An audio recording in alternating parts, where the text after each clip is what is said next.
आमचे जुने मित्र उद्धव ठाकरेजी हे थोडे भ्रमिष्ट झाले आहेत। आज ते असं म्हणाले की देवेंद्र फडणवीसांनी मला सांगितलं होतं की आदित्य ठाकरेला मी मुख्यमंत्री करेन आणि मी दिल्लीमध्ये जाईन। त्यांना वेळ लागला असेल, मला तर लागलेलं नाही ना, मला तर लागलेलं। पण माझा सवाल आहे, कालपर्यंत यांना भ्रम होत होता की अमित शहांनी त्यांना कुठल्या तरी खोलीमध्ये नेऊन त्या ठिकाणी सांगितलं की तुम्हाला मुख्यमंत्री करतो, हा कालपर्यंतचा भ्रम होता। आता आज त्यांचा भ्रम बदलला।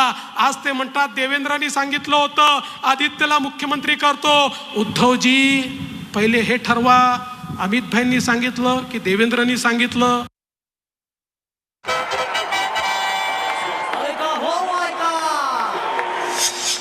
मी 91ला तुम्ही मला खासदार केलं बाळासाहेब चंद्रराव देवकाते, आणि ते खासदार केल्यानंतर एकाचा जन्म झालाय आणि ती काल सांगतोय सगळ्या संस्था साहेबांनी काढल्या।